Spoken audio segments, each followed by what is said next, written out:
But HuffPost readers did not know that. Andy Biggs was skeptical. They may not know much about Andy Biggs. We've become very familiar with Mark Meadows. Wait, so you literally have that at home? Yeah. Oh. Is she in the green room yet? Do we know? I don't see her security. Oh, she is?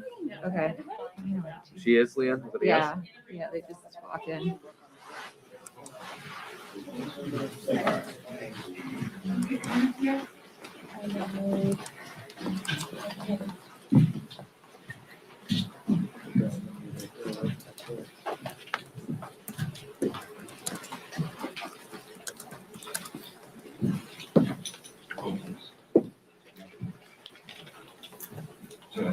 I'm not. Oh, okay.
Good morning.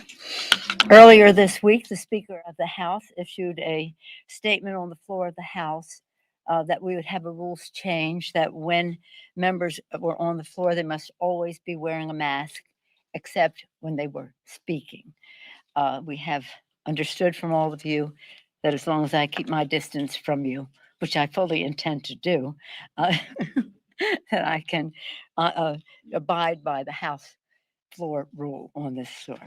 As you all know, yesterday the president had a bipartisan meeting of the congressional leadership. It was very positive. I think the tone of it was very appropriate to the important work that we have to do. Very proud of what the president is presenting, a big, bold plan to build back better for our country. A significant part of that is building the infrastructure of our country. How you define infrastructure is part of how we go forward. We don't want to define it in an old way. We want to be thinking in terms of the future. But again, we'll see how far we can go working together. Bipartisanship has always been the hallmark of our work on building the infrastructure of our country. It has never been something that we have not come to terms in the Obama administration, the bill was smaller than I would have liked.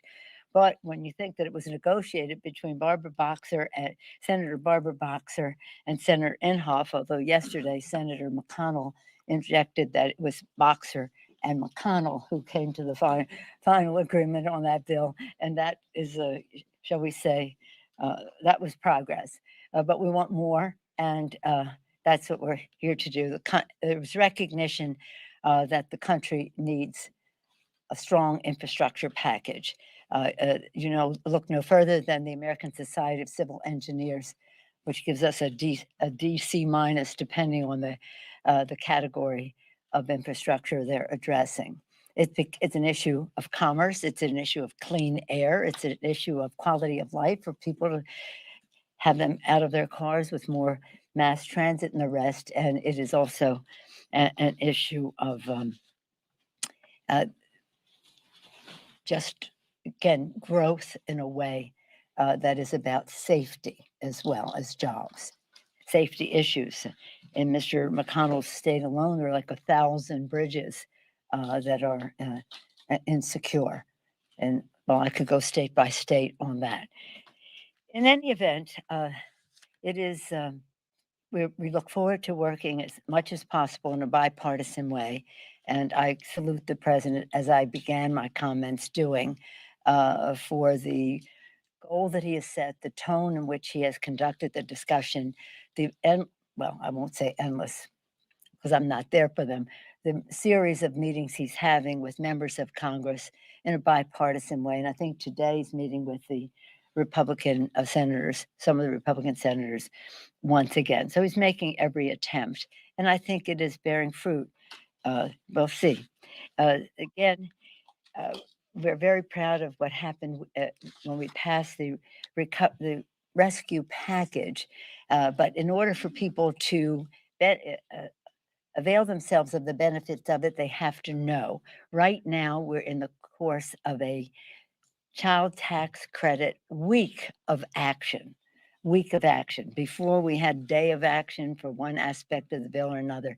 This is a week of action because it leads up to May 17th, which is the day that we're encouraging people to file their income tax forms, even if they are below the level of having to file a tax return, because in order to get the tax credit refundable, you need to file your tax return.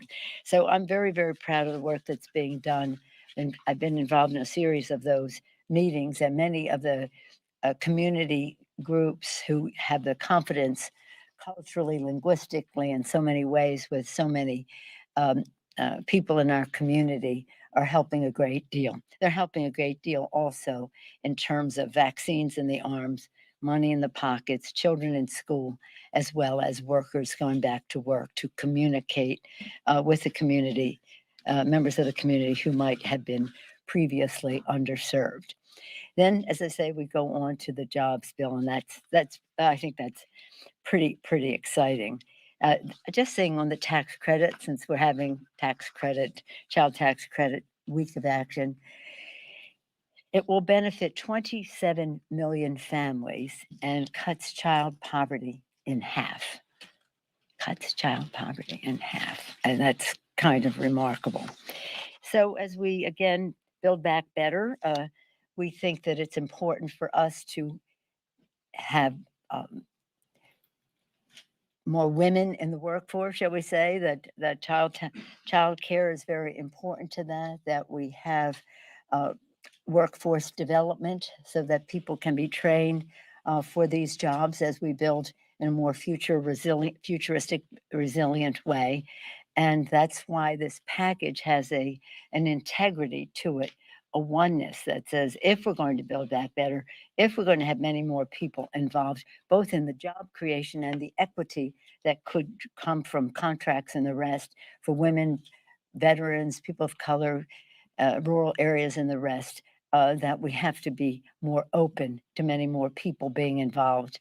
And for that to happen, the transformative measure is child care, elder care, care for our people with disabilities. So in terms of child care, children learning, parents earning. In terms of the others, people being able to go into the workforce with the comfort of knowing that their loved one is cared for. And that goes with the respect that we would have for the workforce to get that done. So I'm very excited about everything that the president is putting forth. To me, it's like the promised land of so many good things. But of course, I want more. But that's the president has modulated his proposal in a way that hopefully will be as bipartisan as possible, as green as possible, and as soon as possible. The other subject I want to bring up today with you is what is on the floor today. We have this bill on the floor that means a lot to me as a mother of 5. That's the Pregnant Workers Fairness Act, a bipartisan step to ensure that women are no longer forced to be between healthy pregnancies and their paychecks. Any family members in the room know that the blessing of a child coming into the family should not be jeopardized by any heavy lifting on the job, but that's to put it simply. I'm especially pleased that it's going to be strongly bipartisan, and I'm excited about that personally as well as officially. I want to talk a little bit about some security issues that we're hoping to bring to the floor next week. One of them is the supplemental. Rosa DeLauro, chair of the Appropriations Committee, may be prepared to file that today. It's in the works, and that would come up in rules next week and to the floor. It's very essential that we get going with that. In my view, it's overdue, but nonetheless, it's urgently needed now.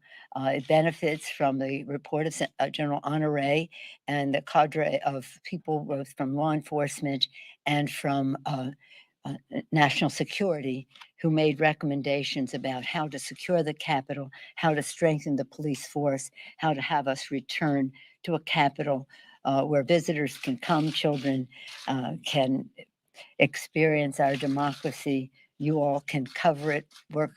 Our workers can safely do their jobs here. Our custodial staff feel safe, and that members can serve.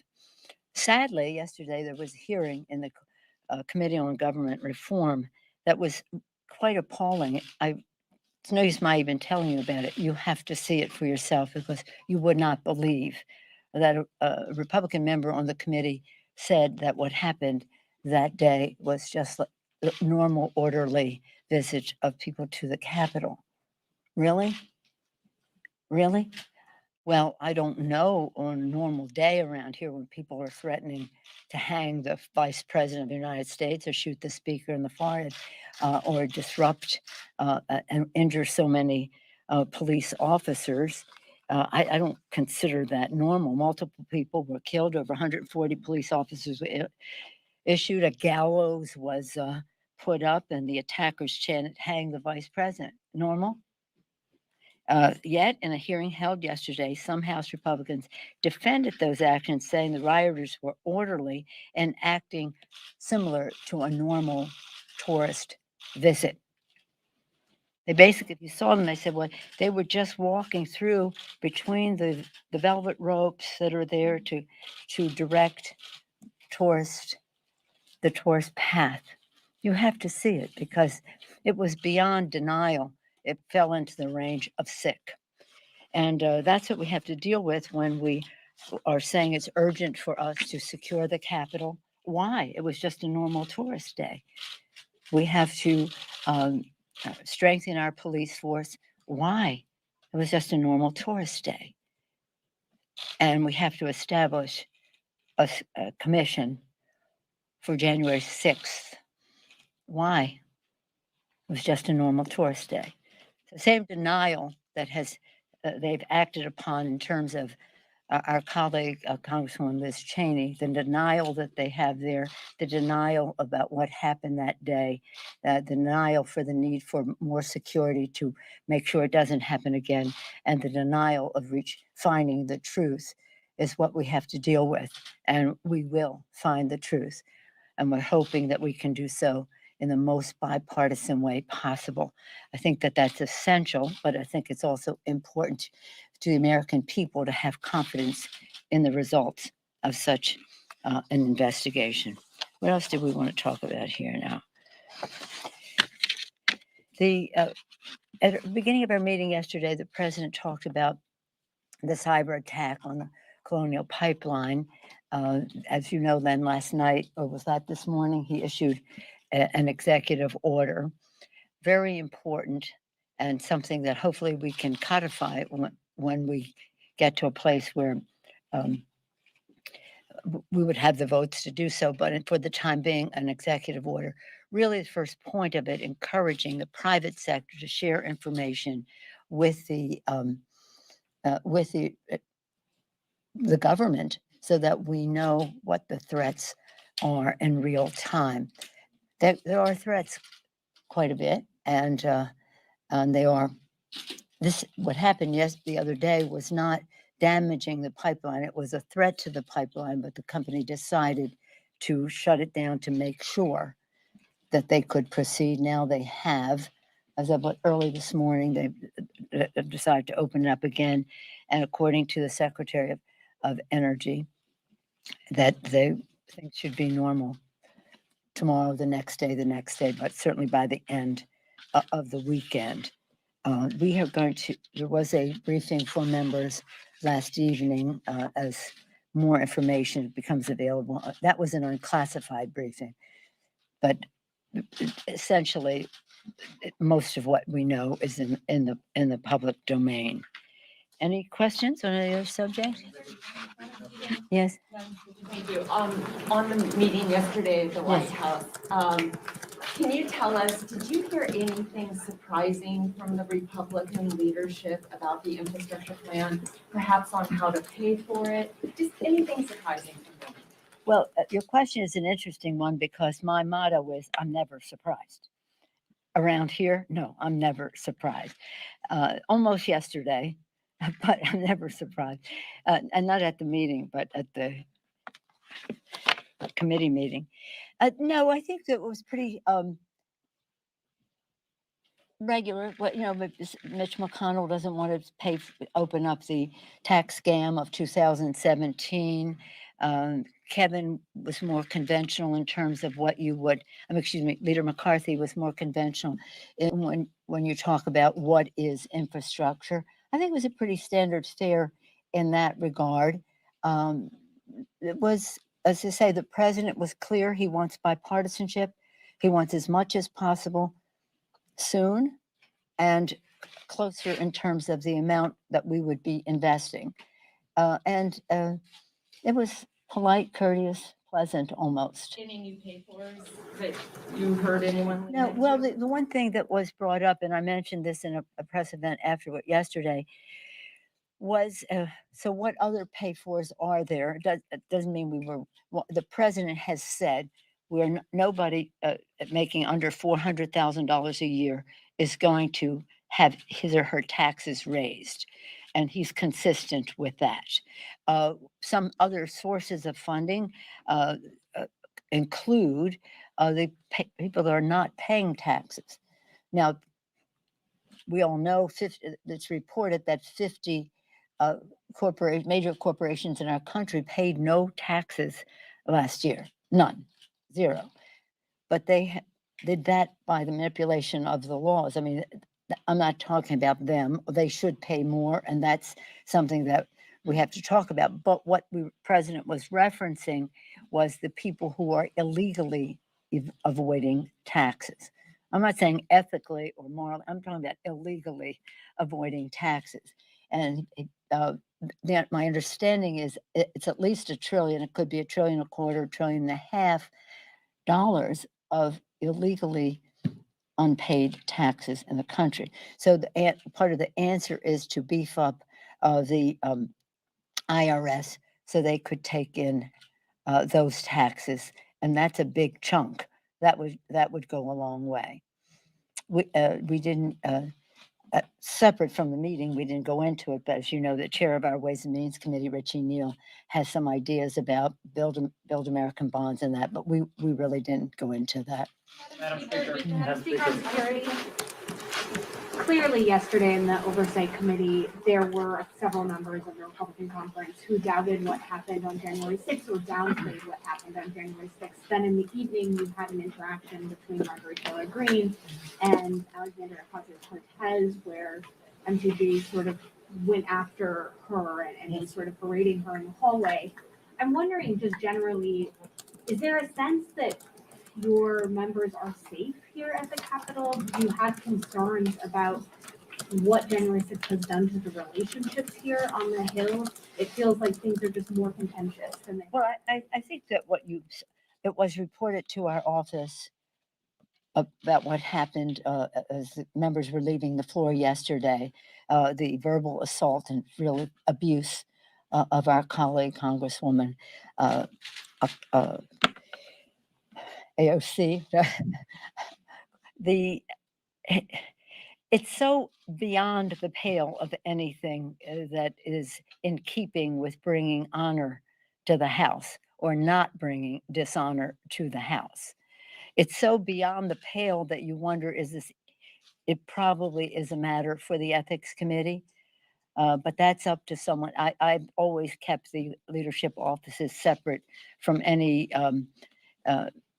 motions to take anything to ethics. But as one who served on the Ethics Committee for 7 years, 6 years is the maximum. They asked me to serve another year. That's how I paid my dues to the caucus. This is beneath the dignity of a person serving in the Congress of the United States and is a cause for trauma and fear among members, especially on the heels of an insurrection on which the minority in the committee yesterday denied ever happened. It didn't happen. I don't know if you saw last night the body camera. I think CNN had the body camera video of Officer Fanon. It is stunning. If you haven't seen that, you have to see that because it was such an abuse, battling a police officer. Now, he's a Metropolitan police officer. I have met with him. He's trying to meet with the Republican leader. I hope that would happen. But when these people were yesterday saying they were just friendly to the police and all that, sick. There's just only one word.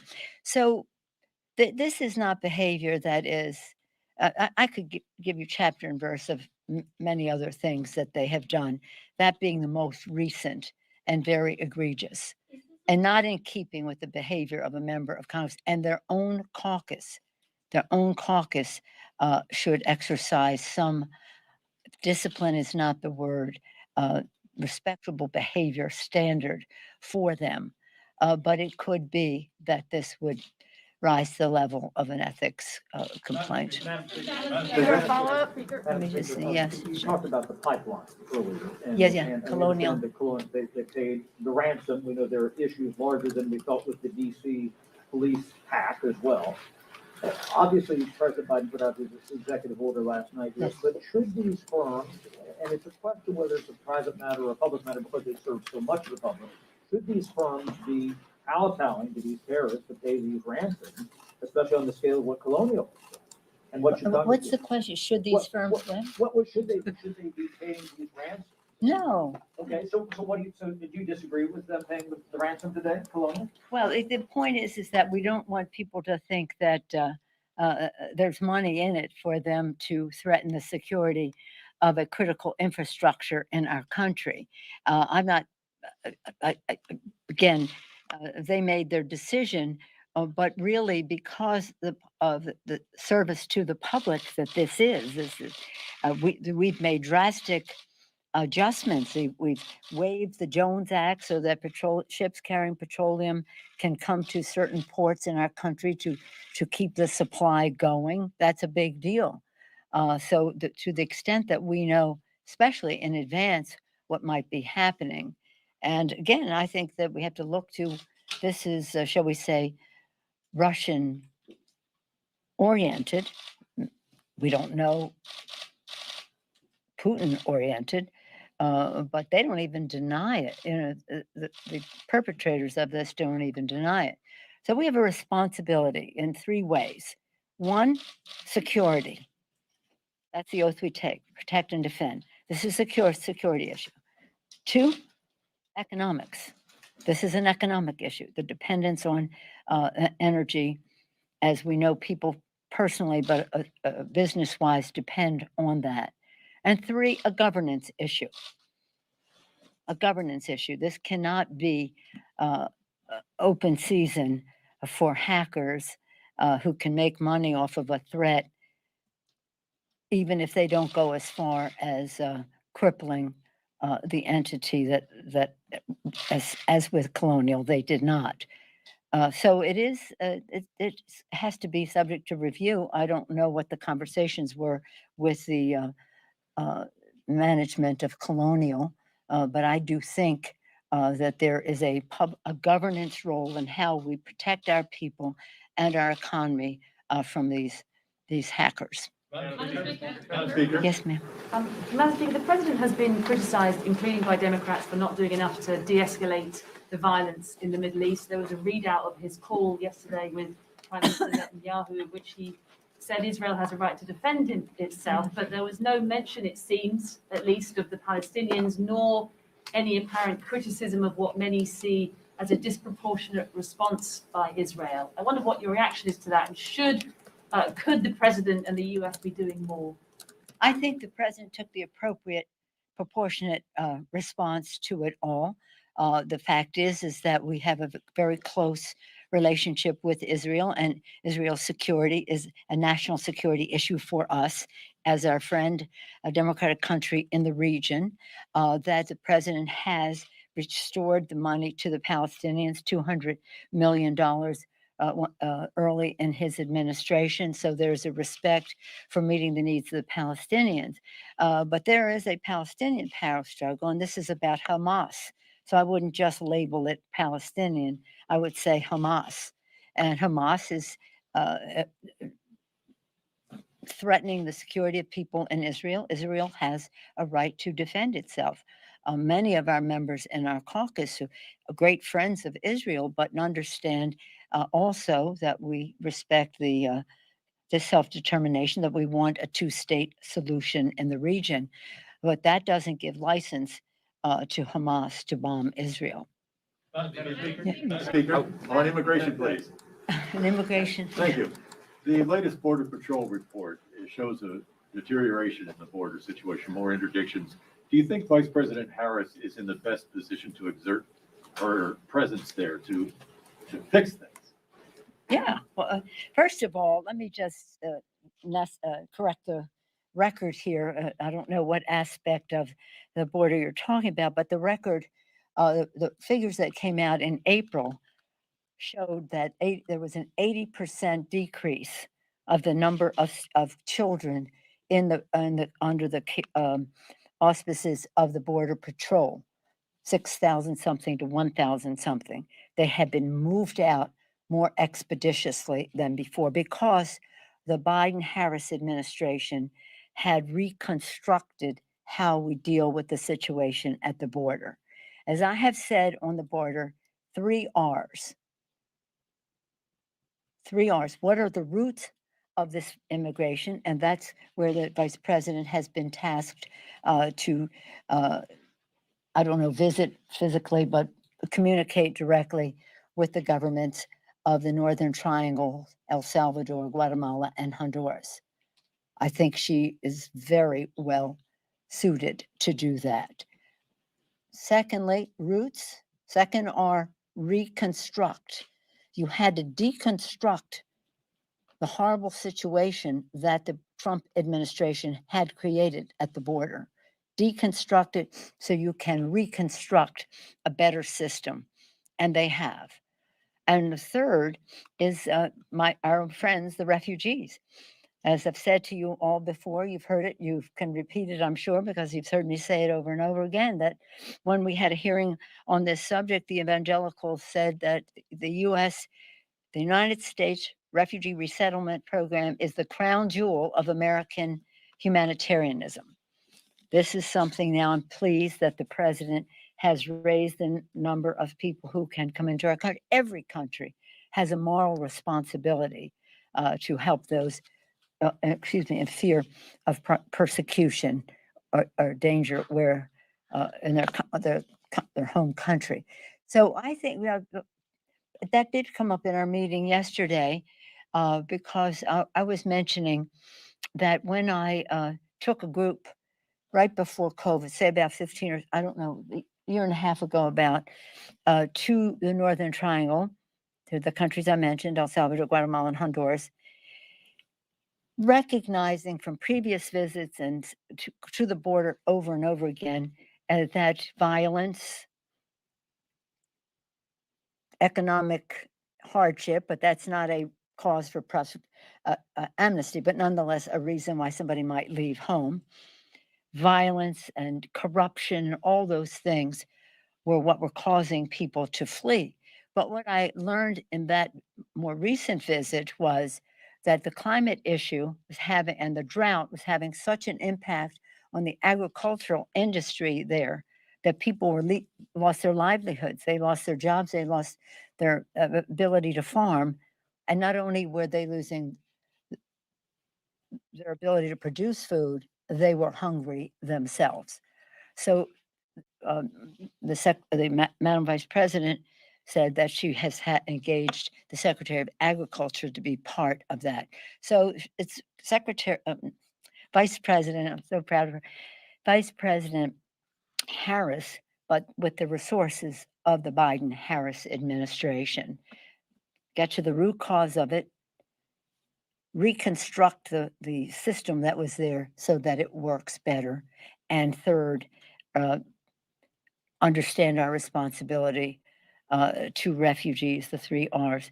I will say in that conversation, the president was totally knowledgeable, chapter and verse, very concerned, and something I think that he deals with every day. I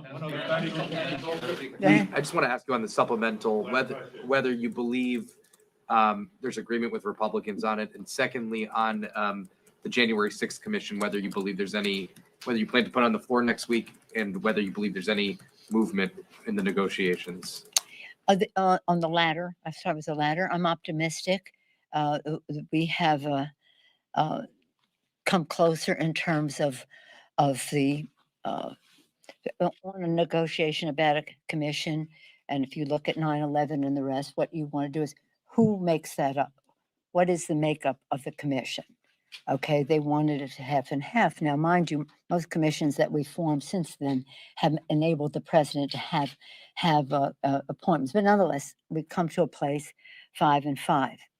The who, the how, the subpoena power. They had a concern about subpoena power.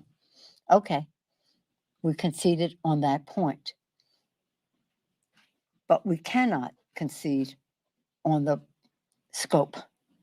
And that was sort of the last stumbling block because there was an interest, and Liz Cheney addressed that in her remarks I think this morning or last night, but it was reported this morning about those in her own party who do not want to keep this focused on January 6th. And they kept talking about, well, what about what happened last summer? Black Lives Matter, responses to George Floyd murder. For some reason, Antifa, which has nothing to do with any of this, but that we're not going down that path. If they want to use 9/11 as their gold standard, then we can't go down that path. 9/11 was about 9/11. And I really thank you for the question and hope that you will help spread the word that this is a 9/11 type commission. I also add, as one who was a top Democrat on the Intelligence Committee at the time, that at the time we did have a congressional investigation. much of it preceded the 9/11 Commission. And so I'm glad that our committees are having their regular order, those with the jurisdiction in terms of the security issue. But I also believe that, as with the 9/11 Commission, that whatever information they may produce or law enforcement may produce, as the 9/11 Commission clearly spelled out, could be a resource to the commission. So do I believe? Yeah, I believe. Let me put it a different way. I'm hopeful that addressing the concerns they put out there, but consistent with the purpose, that we should be able to have something pretty soon in that regard. If we don't, we can always do a congressional investigation with full subpoena power in the hands of the majority and a majority of members on the committee. So the vote would be for subpoena, whatever. Now, let's hope that we don't have to go that route. I'm really, as I said earlier, it's important for us to have it be as bipartisan as possible so the public has the most confidence in the results of it. What you should be on the lookout for, though, say we have something soon. Immediately, you have to appoint the commissioners. There is a criteria for that, that they can't be members of Congress or elective office. They have to be recognized figures in terms of national security, law, civil liberty. There's a criteria, as there was in the 9/11 Commission, and who they would appoint would be really a sign of their seriousness of the security of our country and seeking the truth. On the no, I'm not. I think yesterday was a step forward in terms of the infrastructure. Again, I was talking about the supplemental. oh, I'm sorry. I thought you were talking about that. Oh, supplemental. One of the concerns I have from the other side of the aisle on the other day was a letter that I got from Leader McCarthy said, why don't we just do the supplemental at the end of the year? The end of the year. A year from the insurrection. The end of the year. Well, we can't do that. So we will go forward with what was recommended. This is very focused, very security, both in terms of physical structure and strengthening the police force and the rest, based on what we've heard from General Honore, and as I said before, the national security and law enforcement experts that were on his team, as well as what we've heard from the inspectors general in some of the hearings. So this is now there are those who want to put this, that, and the other thing on there, and that we think it just has to be focused on its purpose, which is June 6th. I'm sorry, I thought you were talking about the other thing. Quick follow-on, Thank you. Liz Cheney. Quick follow-on, Liz Cheney. Just about the Madam? U.S. archbishops in the bishops' conference doesn't want to give any money or doesn't want to allow you to receive communion. Your No, they reaction don't. to that? No, I think I can use my own judgment on that, but I'm pleased with what the Vatican put out on that subject. Did you read that? That'll be up to the individual priests. No, it basically says don't be divisive on the subject. Thank you. Thank you. You ready for the So I've cicadas? been up all night watching the Warriors until 12 something, and then the Lakers and the Knicks until 1 something going into overtime. Why don't they play these games earlier? You know, the Preach to the choir, man. 49ers play each other this year. That's on the schedule. Yeah, there we go. Are you ready for the cicadas? Excuse me? Are you ready for the cicadas? Apparently not. Get ready. But I'm hoping to go to one of the games this weekend when I go home. Told my brother, I told my husband that we had a nice Father's Day a month early in store for him. We'll see if we can get tickets. Anyway, thank you all. Thank you, Madam Speaker.